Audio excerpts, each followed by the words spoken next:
Bonjour tout le monde, amis, contacts, étudiants de l'école du maître. Donc c'est Jan Opsic, le directeur de l'école du maître et aussi un des professeurs. Eh bien, je vous salue. Je vais vous présenter une petite vidéo qui résume en quelque sorte le cours numéro 4, notre cours sur l'évangile selon Jean. Donc il y a beaucoup de choses évidemment dans ce cours. Ceci, ce n'est qu'un aperçu. Un petit peu aussi comment se déroule le cours, quelles sont les choses qu'on attend de l'étudiant ou de l'étudiante. Et donc, c'est une petite introduction et qui peut être utile, je pense, pour le moment, mais surtout qui est important d'aller avec le cours lui-même que vous avez, j'espère, reçu. Et si vous n'avez pas reçu, ben dites-le moi, ou peut-être vous n'êtes même pas inscrit, puisque cette vidéo peut aller un peu partout. Eh bien, je vous encourage à vous inscrire. Cette vidéo, donc, qui est sur YouTube, dans notre chaîne YouTube. Donc, si vous regardez dessous la description de la vidéo, vous verrez qu'il y a plusieurs emails. Il y a aussi notre site web, qui sera d'ailleurs aussi sur ce film, le site web de l'école du maître. Voilà. Et moi, je suis Jan, donc Jan Opsic. Je suis ici actuellement aux États-Unis, mais nos cours sont enseignés un petit peu partout, donc une douzaine de pays d'Afrique pour l'instant, et puis aussi en France et au Québec.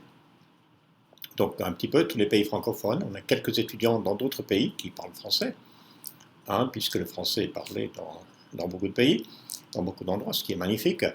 Donc que Dieu nous bénisse et que nous puissions être attentifs un petit peu au contenu de ce cours selon Jean, l'évangile selon Jean.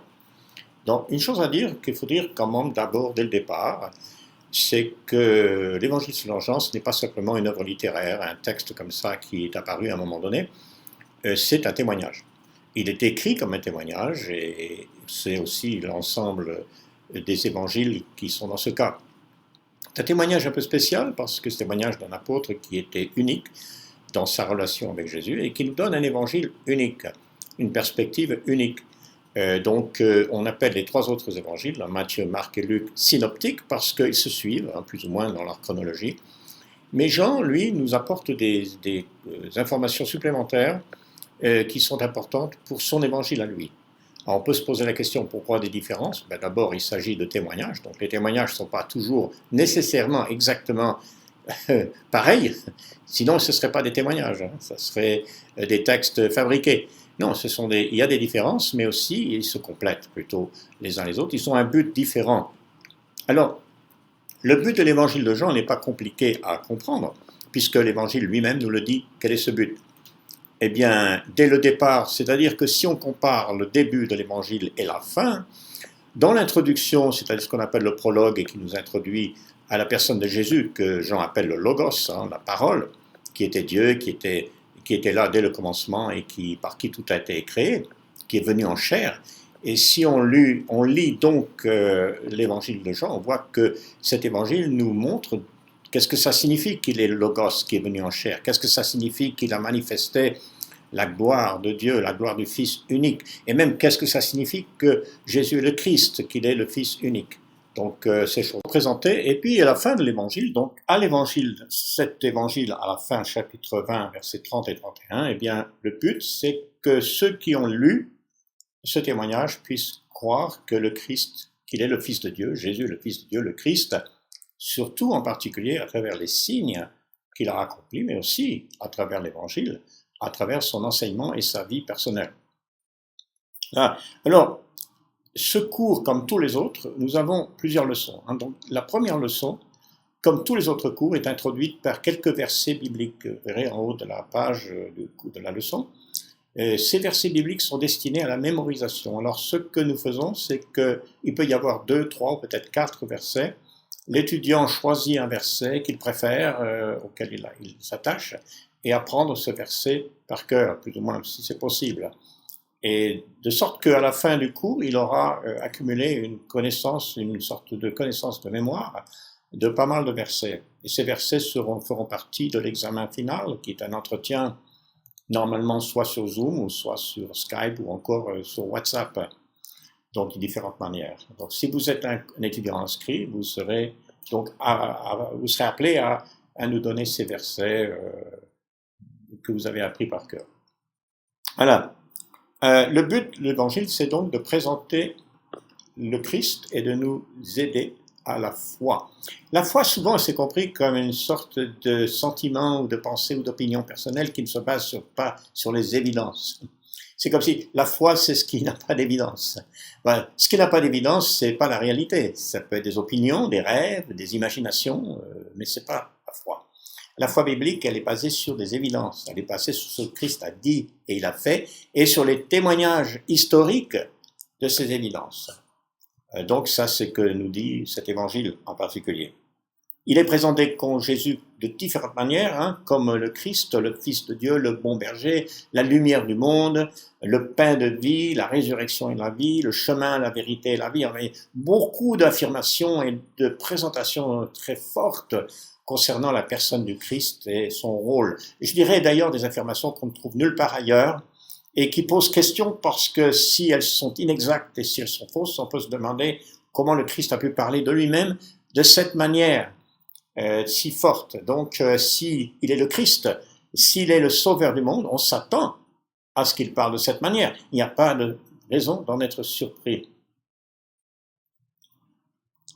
Cet évangile, donc, il complète aussi les 3 autres évangiles. Et nous avons donc, dans le cours, nous parlons un peu des évidences externes, l'authenticité de cet évangile, sa source, le manuscrit qui existe, donc il y aura quelques explications dans ce sens, comme les évidences externes, et puis les évidences internes aussi, et puis on peut aussi les évidences internes dans le texte, mais aussi on peut dire chez les auteurs grecs et païens, comme Ignace d'Antioche qui parle de cet évangile beaucoup, et même Irénée, hein, dans son texte connu, d'abord était connu, l'auteur de l'évangile, des premiers donc, qui ont lu l'évangile, c'est dit, hein, plusieurs fois, et c'était l'un des 12, ça aussi nous le savons.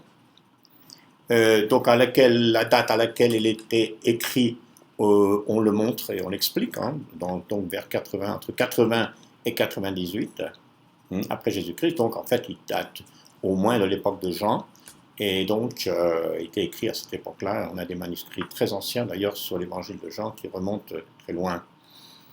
Alors, dans le prologue qui constitue le premier chapitre, nous avons la parole de la divinité, la parole qui est le Christ, qui était d'ailleurs au commencement, elle est éternelle, cette parole était avec Dieu, elle n'a pas été créée par Dieu, et elle était même Dieu. Donc, ça situe tout de suite dans le prologue la divinité du Christ, son égalité, on peut dire, avec le Père, qui sera d'ailleurs discutée plus loin dans l'Évangile, qui pourrait être d'ailleurs la cause des réactions des dirigeants religieux, qui disait il s'est fait égal au Père. Donc cette divinité de Christ est affirmée au départ, mais aussi son humanité. C'est-à-dire que les deux sont affirmés à travers l'Évangile. On dirait que l'Évangile veut vraiment nous faire comprendre que le Christ est à la fois humain et divin, pleinement humain et pleinement divin. Donc le thème de cet Évangile, même à travers les personnages que l'on rencontre, les situations que l'on rencontre, on pourrait dire que le thème du point de vue humain, c'est le thème de la foi. Il s'agit de la foi. Pas, comme j'ai dit, une foi qui repose sur rien, mais plutôt une foi qui repose sur ce que le Christ a manifesté, sur ce que le Christ a accompli et il a fait. La foi chrétienne est une foi historique, qui repose sur des témoignages, que ce soit de sa naissance, de sa venue dans le monde, jusque d'ailleurs à sa mort et à sa résurrection. L'incarnation, ce qu'on appelle l'incarnation, donc on en parle dans la première leçon du cours. Dès que vous avez fini la première leçon du cours, comme c'est l'habitude, vous avez des questions, hein, une série de questions. Bon, par exemple, la première question, ça sera nommer quelques buts de cet évangile, hein, et pourquoi, par exemple, Pierre et Jacques ne peuvent pas être considérés comme les auteurs de cet évangile. Il y a aussi quelques explications là-dessus que vous aurez dans le cours. Ce sont certaines de ces questions. Là, lorsque nous avons donc le témoignage de Jean-Baptiste, ensuite, toujours dans la leçon 2 maintenant. Cette leçon 2, c'est Jean-Baptiste qui vient témoigner, qui vient faire son œuvre de prophète. Hein. Je note d'ailleurs que vous avez aussi un commentaire qui accompagne ce cours, hein, le commentaire de Frank Pack, un professeur de théologie pendant de nombreuses années dans les universités chrétiennes en particulier. Et donc ce texte, ce commentaire en français que vous avez, vous aurez accès si vous êtes inscrit, et vous pourrez le le consulter de temps en temps, surtout au début de leçon, pour voir un petit peu ce que dit le commentaire. J'ai aussi ajouté un lien qui existe, que vous pouvez télécharger, le commentaire de Frédéric Godet, le professeur de Godet, qui était à Neuchâtel, et qui a fait un travail assez extraordinaire, d'ailleurs, au niveau des commentaires bibliques. Donc vous aurez aussi accès à ça, si ça vous intéresse davantage. La proclamation de Jean-Baptiste, c'est que Jésus, le Christ qui vient, il est l'agneau de Dieu. C'est celui qui s'offre en sacrifice. Donc tout de suite, on voit dès le départ de cet évangile, on aperçoit la fin. C'est-à-dire on voit que le sacrifice du Christ, ce n'est pas un accident, c'est quelque chose qui est prévu au départ. C'est quelque chose qui fait partie de l'incarnation, qui fait partie du travail du salut. Il est l'agneau de Dieu. Donc, nous voyons cela. Nous voyons qu'il est aussi le Fils de l'homme. Jésus utilise ce titre beaucoup dans cet évangile, parlant de lui-même du Fils de l'homme, qui est un titre messianique de l'Ancien Testament qui revient au prophète Daniel, chapitre 7. Daniel a une vision du Messie qu'il décrit comme le Fils de l'homme et qui vient d'ailleurs dans la gloire céleste. Donc le Christ est le Fils de l'homme, il est le Fils de Dieu aussi. Les deux sont des titres messianiques. Nous avons ensuite un témoignage qui est le témoignage donc du premier signe, le premier miracle, on peut dire le signe. Le signe, il n'est plus qu'un miracle, le signe, il enseigne, il indique qui est le Christ et quelle est sa mission. Donc nous voyons donc le changement de l'eau en vin, d'ailleurs au cours d'un mariage, au cours de noces, qui est aussi significatif, parce que même si nous avons en perspective le sacrifice, nous avons le Christ qui est l'agneau, nous avons aussi le Christ qui appelle son peuple, qui appelle les fidèles à participer aux noces de l'agneau, à participer à la joie et à l'espérance chrétienne, à l'espérance de la vie éternelle, qui est mentionnée d'ailleurs à travers tout l'évangile. C'est un évangile d'espérance. Et donc il y a la croix, mais il y a aussi l'espérance, il y a la vie éternelle. Alors la leçon 2, donc, quel est le but du baptême de Jean? On en parle dans ce cours, pourquoi ce baptême? Et donc ça c'est important et on en discute dans le cours. La leçon 3, on parle dans cette leçon du royaume messianique, quelle est la nature de ce royaume? Et ça c'est une question qui va revenir constamment au travers de l'évangile, mais s'il est le Christ, s'il est roi, quel royaume, de quelle manière règne-t-il? C'est toujours la question. Eh bien, dès le départ, dans la discussion avec Nicodème, on voit la nature spirituelle de ce règne, de ce royaume de Dieu, qui vient, que les autres évangiles, comme Marc, par exemple, annoncent le royaume est proche, le royaume de Dieu vient. Chez Jean, c'est un peu différent, parce que le royaume de Dieu, eh bien, le royaume, il appelle l'être humain à naître dans ce royaume, à faire partie de ce royaume, d'accord? Donc par une naissance unique, qui est décrite comme une naissance d'eau et d'esprit. Voilà. Alors, il y a ensuite qu'on parle de témoignage, vous voyez que dans les chapitres que nous évoquons, chapitre 2, 3, et maintenant plus loin, chapitre 3 que nous avons, c'est-à-dire qu'on fait appel à un témoignage. Jean-Baptiste, c'est un témoignage, c'est-à-dire qu'il témoigne, comme l'ensemble de l'évangile, du Christ à travers son œuvre, sa prédication, mais aussi à travers son baptême. Donc voilà ce qu'il fait. Et puis, dans la leçon 4, nous avons ce qu'on pourrait appeler le deuxième discours du Messie, concernant les sources d'eau vive. Et ça, c'est la discussion que Jésus peut avoir ensuite avec cette femme samaritaine, et qui témoigne que l'œuvre du Christ dépasse les frontières de la Judée, et même d'Israël, mais vont vers les Samaritains et éventuellement vers le monde entier.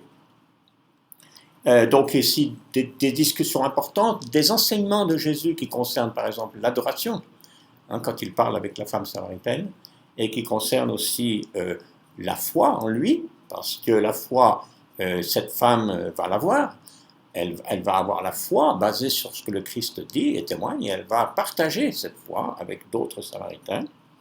Il s'agit aussi, dans ce contexte de la foi, de la moisson que Jésus annonce déjà d'avance comme étant abondante, qui pourrait étonner parce qu'il y aura beaucoup de rejets, beaucoup de difficultés, mais Dieu voit et Jésus voit déjà la moisson comme abondante. Et quand il dit abondante, ça rejoint un petit peu ce qu'on voit dans Jean chapitre 10 sur la bergerie.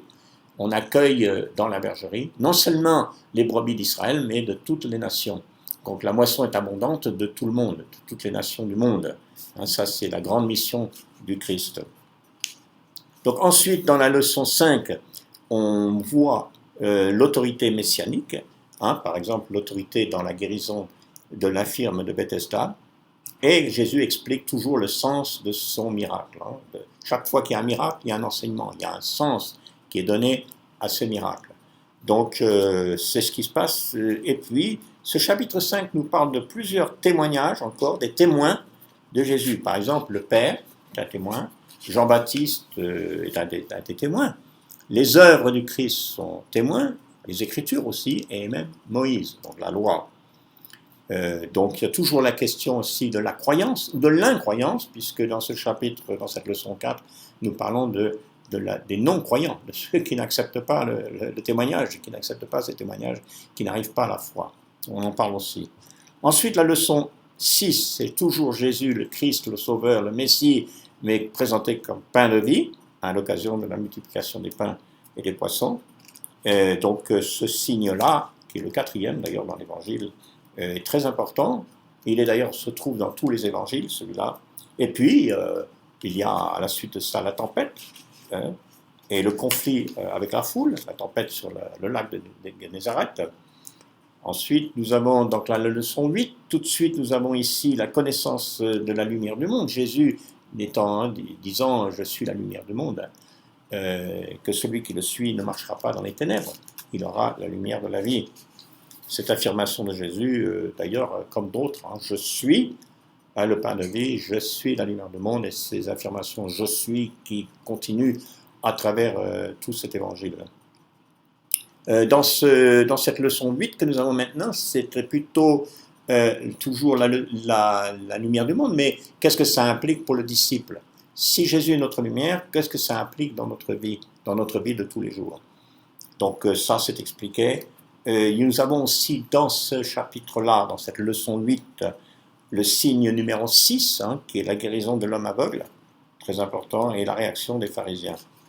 Le rejet de l'aveugle qui est guéri, et ensuite l'enseignement de Jésus concernant cette guérison. Donc il y a des témoins encore ici, toujours les témoignages, c'est le thème fort qui ressort, parce que c'est sur ces témoignages qu'est fondée notre foi. Là, ensuite, leçon 9, c'est la leçon qui concerne le bon berger. Aussi, il est la vraie porte. Hein. Par lui, les brebis ont accès à la bergerie. Un Christ est le vrai et le bon berger, qui était déjà annoncé dans l'Ancien Testament. Bon, les mauvais bergers qui sont mentionnés ici, ça fait partie des dirigeants, on pourrait dire religieux de l'époque, qui ont dans l'ensemble rejeté Jésus. Nous avons aussi dans cette leçon 9 la résurrection de Lazare, hein, sa mort d'abord, et puis sa résurrection, et tout ce qui concerne, ce qui touche autour de cet événement clé, puisque c'est à ce moment-là qu'on dirait qu'on voit un tournant dans le ministère de Jésus, parce qu'à partir du moment où ce Lazare est ressuscité, eh bien les dirigeants religieux vont se réunir pour décider de trouver un moyen de le mettre à mort. Puis nous avons d'autres témoignages, comme le témoignage de la foule. Les foules rendent témoignage au Christ à leur manière. Et puis le témoignage du Père, qui se trouve aussi dans cette leçon 8, dans le témoignage du Père. Le grain de blé n'a pas de pouvoir, même avant de pouvoir grandir, il doit mourir. Et c'est le Père qui donne cette croissance. C'est le Père qui maintient cette semence en vie pour qu'elle puisse produire du fruit. La leçon 10, c'est l'humilité du Fils de Dieu, son esprit de service. Hein, le Christ va laver les pieds de ses disciples. Certains ont vu là un rite qu'il fallait faire, qu'il fallait perpétuer. C'est pas dans ce sens que c'est enseigné, d'ailleurs c'est jamais présenté de cette manière, mais c'était des exemples qui montrent l'humilité de Jésus et qu'il est venu comme un serviteur, et c'est ça qu'il faut retenir et suivre son exemple. Voilà, le commandement d'adieu de Jésus, qui est le grand commandement, hein, aimez-vous les uns les autres. Un petit peu différent de aime ton prochain comme toi-même, parce qu'il s'agit ici des disciples, il s'agit ici de l'Église, on pourrait dire, et c'est fondamental pour tous ceux qui croient en Jésus, tous ceux qui constituent l'Église, qu'ils aient un amour les uns pour les autres. Parce que ça, c'est aussi, Jésus le dit, fait partie du témoignage même à l'heure actuelle sur l'Église et concernant le Christ. Jésus, dans la leçon 10, qui se présente, la leçon 11, pardon, qui se présente comme le chemin, la vérité et la vie. Hein, vous verrez aussi que toujours dans le début de ces leçons, on vous encourage à lire le commentaire de Frank Pack, qui a pas mal d'explications sur cette idée-là. Donc, Jésus nous rappelle que la foi, toujours, c'est la clé de notre destin, même dans ce chapitre, pour beaucoup de choses qui concernent la foi. Hein, donc, cette présence de Jésus dans notre vie, cette présence de Jésus dans sa parole que nous suivons, renforce, c'est le fondement de notre foi. Dans cette leçon aussi, la promesse d'un consolateur, hein, littéralement celui qui est à nos côtés, qui prend la place du Christ d'une certaine manière, mais il ne faut pas non plus faire trop de différence entre l'Esprit de Christ et l'Esprit Saint, ou le Père, parce que les trois marchent ensemble, ont le même but, mais c'est une promesse qui va s'accomplir, et on le verra même dans cet évangile, et plus tard, si on regarde le Nouveau Testament. Voilà, donc il y a des questions dans cette leçon 1. Par exemple, la question, selon vous, que signifie la promesse si vous demandez quelque chose en mon nom, je le ferai. C'est une affirmation importante et on voit ce qu'elle peut signifier dans notre cours. La leçon 12, il s'agit de porter du fruit par le Saint-Esprit, hein, porter du fruit en demeurant dans le Christ, la vigne. D'ailleurs, Dieu est toujours le vigneron.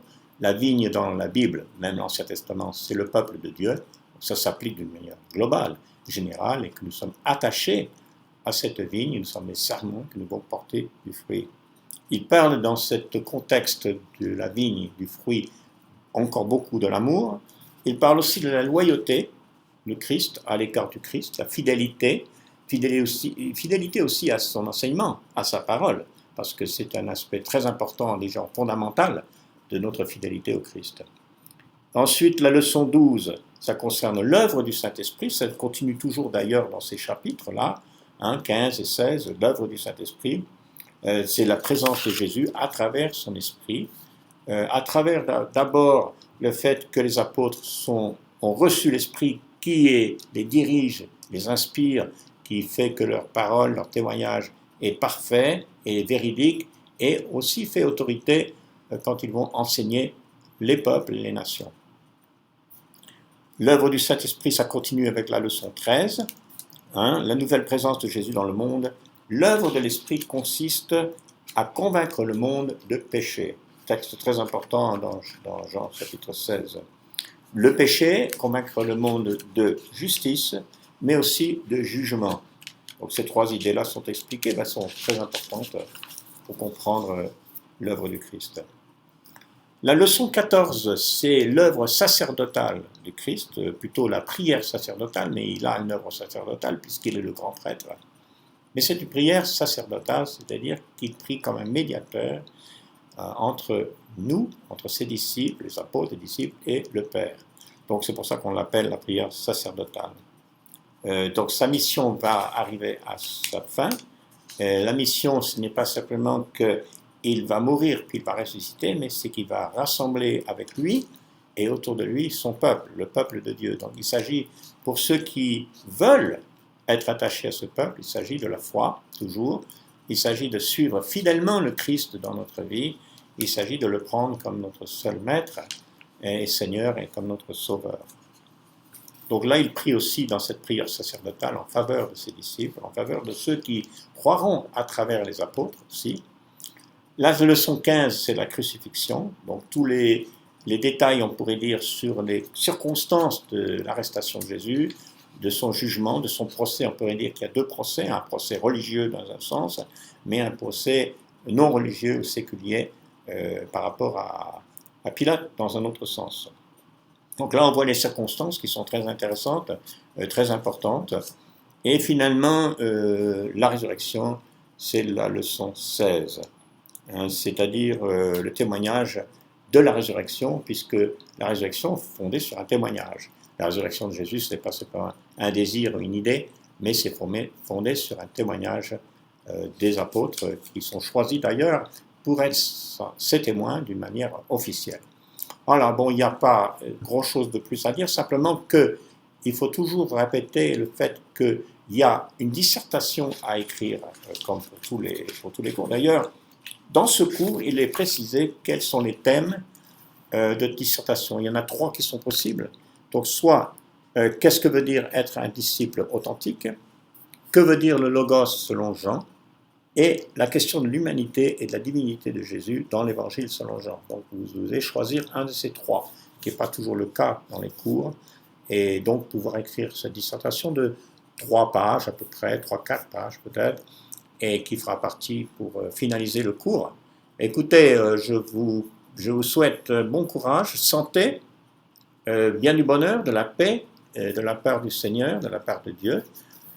Saluez tous nos amis qui sont là-bas, et puis, si vous avez l'occasion, essayez de travailler ensemble, essayez de trouver d'autres personnes, d'autres frères et sœurs, d'autres chrétiens, qui peuvent vous accompagner, qui peuvent répondre à des questions, qui peuvent considérer cette réflexion de ce cours, et nous progressons toujours mieux ensemble dans un travail d'équipe. C'est le but, c'est de nous rassembler autour de la vérité, autour de Jésus-Christ. C'est lui qui nous rassemble dans sa grâce, c'est lui qui nous rassemble dans sa volonté et qui nous fait vivre une vie de disciple, qui est le but de la vie du chrétien. Que Dieu vous bénisse et vous aide dans toutes choses. N'hésitez pas à prendre contact. Donc il y aura en dessous de la vidéo, vous avez toutes les informations, les emails, etc. Et puis en ce qui concerne le site web, je l'aurai même ici, à la fin de cette vidéo, il sera noté sur le film. Et puis le film sera sur le YouTube.